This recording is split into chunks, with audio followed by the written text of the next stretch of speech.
안녕하십니까. 교과서 읽어주는 남자 김영선입니다. 오늘 우리 한국 근현대사 22번째 시간 함께 시작하도록 하겠습니다.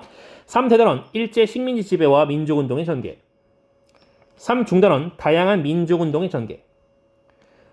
2소단원 민족운동의 변화와 실력 양성운동입니다. 우리가 지난 시간에 그 같은 중단원에서요, 무장 그리고 의열투쟁에 대해서 본 적이 있습니다. 무장투쟁과 의열투쟁도 민족운동의 한 방법이었는데, 오늘 볼 거는요, 그 민족운동이 좀 변화되는 모습들이 있습니다. 좀 갈라지고 합쳐지고 뭐 이런 모습들이 있는데, 그 과정 중에 또 실력 양성운동이라는 게 좀 주요하게 보이거든요. 그래서 오늘 이 실력 양성운동까지 같이 보도록 할 거고요. 교과서는 192쪽부터 봐주시면 되겠습니다. 자, 학습 목표 하나씩 읽어볼게요. 첫 번째입니다. 사회주의 사상의 확산 과정과 민족운동의 분화를 연결할 수 있다. 연결지어 말할 수 있다 라고 되어 있는데요.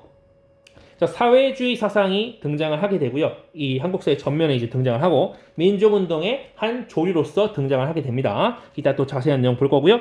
두 번째입니다. 실력 양성운동의 주요 내용과 의의 및 한계를 설명할 수 있다라고 되어 있는데요. 우리가 이제 실력 양성운동 대표적으로 우리 두 개 사건을 볼 건데요. 그 사건의 의의 및 한계를 함께 보도록 하겠습니다. 자, 오늘의 연표 보시면 1918년 한인사회당, 이름부터가 사회가 들어가죠. 사회주의와 관련이 있고요. 1920년 평양에서 조선물산 장려회, 1923년 서울에서 조선물산 장려회가 조직이 됩니다.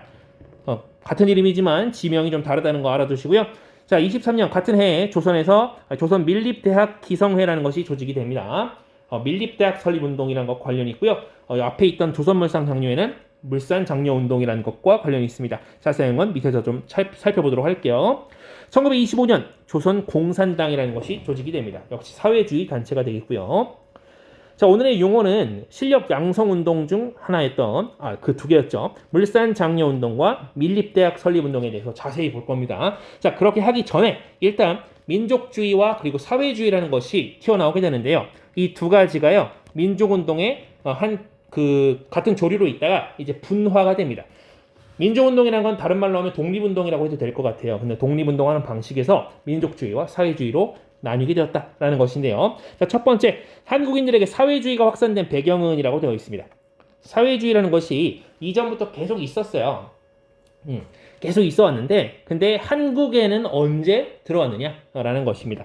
자, 먼저 국외와 국내로 좀 나눠볼 수가 있겠는데, 국외에서는요, 러시아 혁명이라는 사건이, 그렇죠, 1917년에 1917년에 있었죠. 그러면서 이 사회주의가 좀 전파가 됩니다. 주변으로. 특히 동아시아에서 이 약소 국가들에게 좀 많이 퍼지게 됐죠. 물론 동남아시아도 그렇고.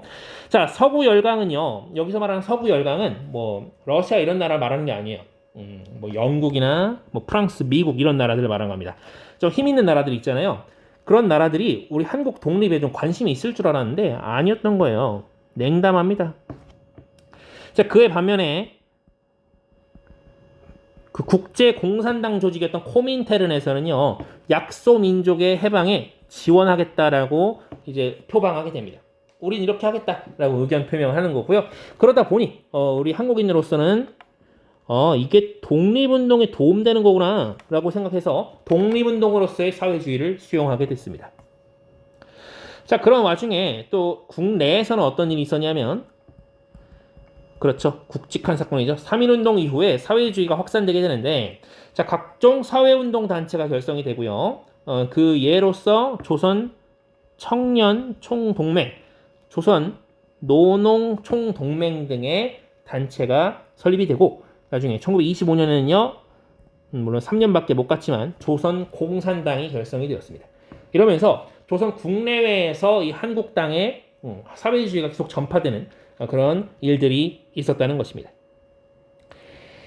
자, 그러면서 두 번째로 1920년의 민족운동의 흐름을 따져보면요, 두 가지 큰 흐름이 있었던 거예요. 하나는 민족주의, 우리 민족이라는 거죠. 그리고 새로 영향을 끼친 사회주의라는 것이 있었는데, 민족주의든 사회주의든 어쨌든 간에 공동의 목표는 뭐예요? 일본의 제국주의를 타도한다. 즉 독립이고 해방입니다. 그런데 이 민족운동이 공동 목표를 갖고 있는데 왜 나뉘었는가라는 것입니다. 자, 보시면요, 이 세상을 보는 눈이 달라요. 민족주의자 그리고 사회주의자는요, 세상을 보는 눈이 다른데요.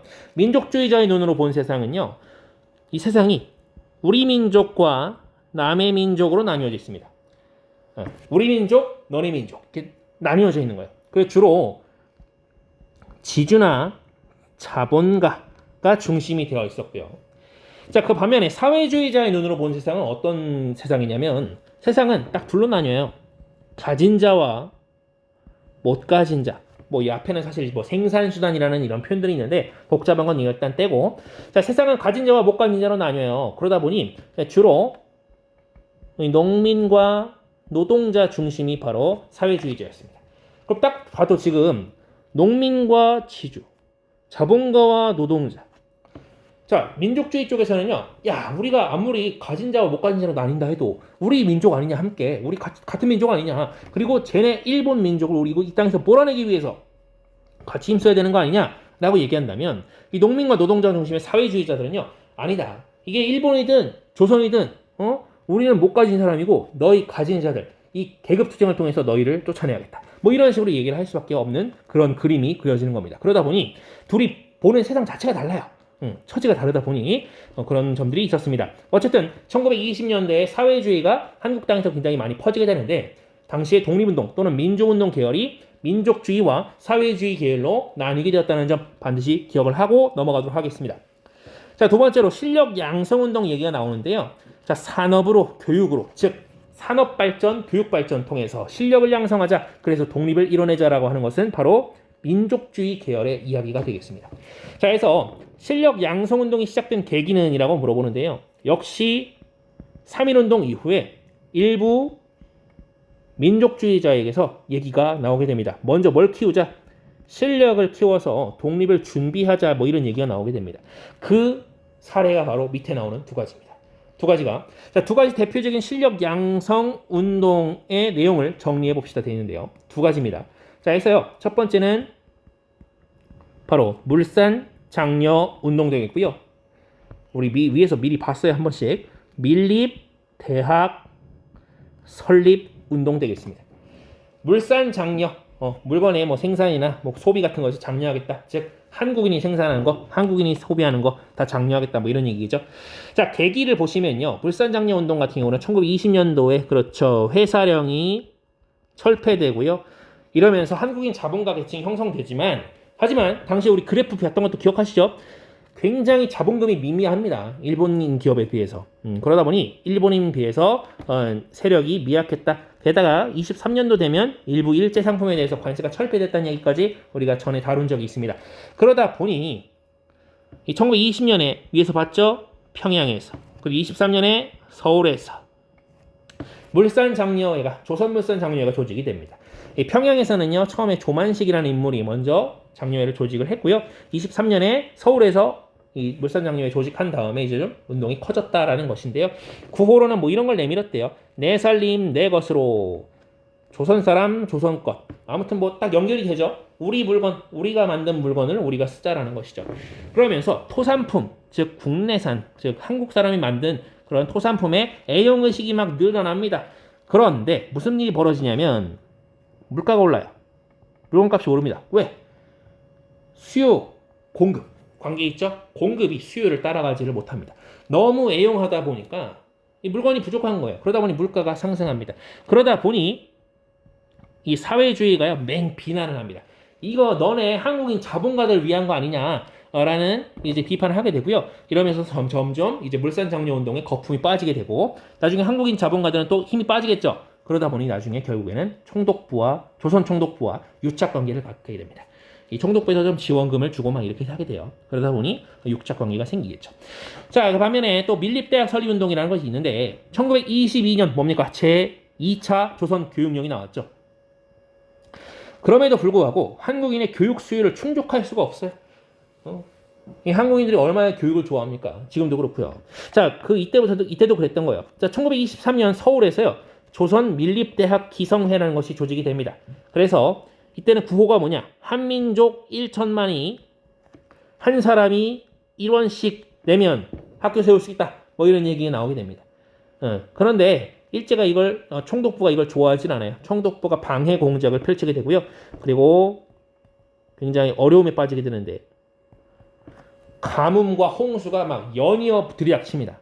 그러다 보니 모금이 굉장히 저조해집니다. 돈이 모이질 않아요. 그리고 거기다가 일제가요. 24년에 이듬해죠. 경성제국대학이라는 것을 설립해버립니다. 그러면 대학을 설립했으니까 성공한 거 아닌가요? 라고 생각할 수 있지만 잘 보십시오. 여러분들 여기서 조선 민중이 원했던 것은 밀립입니다. 즉 민간에서 설립하는 거고요. 경성제국대학은 말 그대로 제국, 즉 일본 제국에서 만들었다는 겁니다. 지금으로 말하면 국립이라고 볼 수 있겠지만 어쨌든 그 일본 제국주의 국가인 일본에서 나라에서 만든 거 아닙니까? 그러니까 우리가 원했던 모습은 아니었다. 그리고 여기에 한국인들이 많이 입학하지도 못해요. 자, 해서 이런 식으로 일이 끝나버렸다라는 것입니다. 어쨌든 경성제국대학이 이 한국 땅에서 첫 대학으로 설립되게 되었습니다. 뭐 의의라면 의의겠네요. 자, 6번 가겠습니다. 또 다른 실력 양성운동 중에 하나인데요. 자, 농촌 계몽운동이라는 게 있습니다. 자, 1920년대 후반부터 이런 얘기가 나오게 됩니다. 언론사에서요, 그 신문사죠, 문맹 퇴치, 생활 개선 등의 농촌 계몽운동을 시작하게 됩니다. 농촌 계몽운동입니다. 자, 조선일보에서는요, 무슨 운동을 하게 되냐면 문자 보급운동, 아는 것이 힘이다, 배워야 산다, 뭐 이런 얘기를 하게 되고요. 동아일보에서는요, 이름이 특이해요. 분화로드, 로자 다시 쓸게요. 분화로드. 자, 이게 무슨 뜻이냐? 민중 속으로라는 뜻이래요. 러시아 말이라고 합니다. 아무튼 이 분화로드 운동을 펼치게 됐습니다. 어쨌든 농촌에 있는 사람들을 좀 계몽해보겠다. 이 사람들을 좀 지식을 키워보겠다. 뭐 이런 의도로 시작이 되었습니다. 자, 이러한 실력 양성 운동의 의의도 있고요. 한계도 있는데요. 자, 의의라는 것은 뭐냐면 우리 민족의 자본, 즉 돈이죠. 자본을 육성하고 그리고 근대적인 교육을 보급해서 뭐 신문화를 건설하는 뭐 등등의 여러 가지 방법을 썼어요. 그래서 한국 사회가 근대적으로 발전하고 민족 독립을 뭔가 준비하는, 기하는 그런 준비의 모습을 보여줬는데, 그런데 한계점이 있습니다. 이게 공개적으로 하는 거다 보니 일본의 허용 범위 내에서만 전개가 됐고요. 시간이 흐를수록 변질됩니다. 그리고 이 사람들이 상당수가요, 사회 진화론이라든지 문명 개화론의 그 사상적 기반을 두고 있다 보니까 일본을 비판하기가 어려워요. 왜냐하면 일본은 우리보다 진화된 사회고 우리보다 문명 개화가 빨랐으니까 우리는 결국 일본을 쫓아가야 되는 그런 입장인 거죠. 그러다 보니 일본 그 자체, 일본 제국의 침략성을 비판하기에는 좀 모자랐다는 겁니다. 우리가 약하니까 침략당한 거야. 뭐 이런 식의 논리가 돼버린 거죠. 그러면 우리는 약하면 누구한테 뭐 얻어맞거나 돈을 빼앗겨도 괜찮습니까? 라는 얘기가 나올 수밖에 없는 것이죠. 자, 그리고 타협적 민족주의자가 이제 등장하게 되는데, 실력 양성운동에서 점점 이 독립이 요원해지니까 이런 타협적 민족주의자들이 등장하게 됩니다. 이들의 의견은 이거예요. 어쩔 수 없는 거 아니야? 라는 의견이 나오게 되는데, 자, 8번째입니다. 1920년대 타협적 민족주의자들의 움직임은이라고 되어 있습니다. 자, 크게 두 가지인데요. 첫 번째로 참정권 청원운동이고요. 또 하나는 자치운동입니다. 두 가지 성격이 좀 다른데 어쨌든 둘 다 타협적 민족주의자이긴 했습니다. 참정권 청원운동 같은 경우는 대표적인 인물이 바로 민원식이라는 인물입니다. 이 사람은요, 국민협회라는 것을 만들어요. 여기 회장입니다. 국민협회의 민원식이가요, 뭐라고 얘기하냐면 우리도 일본 의회 선거에 참여하게 해달라 뭐 이런 얘기를 하게 됩니다. 이런 청원서도 막 제출하고 그래요.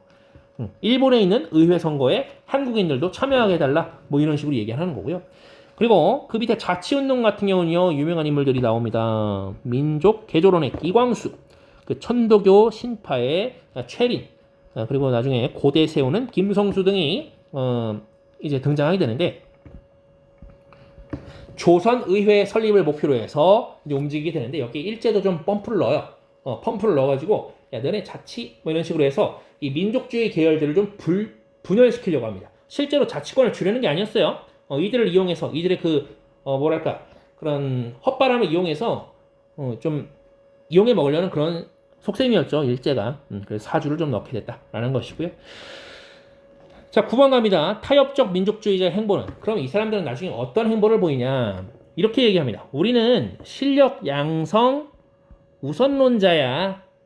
혹은 우리는 단계적 운동론자야. 라고 얘기하면서요, 이게 잘 안 되잖아요. 근데 좌절되잖아요. 그러다 보니 뭐 단계적 운동, 뭐 실력 양성 우상 이렇게 됩니까? 나중에 1930년대 되면요 결국 친일 세력화 됩니다. 자, 오늘 보시면요 민족운동의 변화와 실력 양성 운동을 보았는데요. 민족운동의 변화라고 따진다면 먼저 민족주의 계열과 그리고 사회주의 계열이 나뉘었다는 점, 그리고 사회주의가 어떻게 확산되는지는 아까 살펴봤고요. 이 두 가지 그 조류 중에서, 두 가지 계열 중에서 민족주의 계열이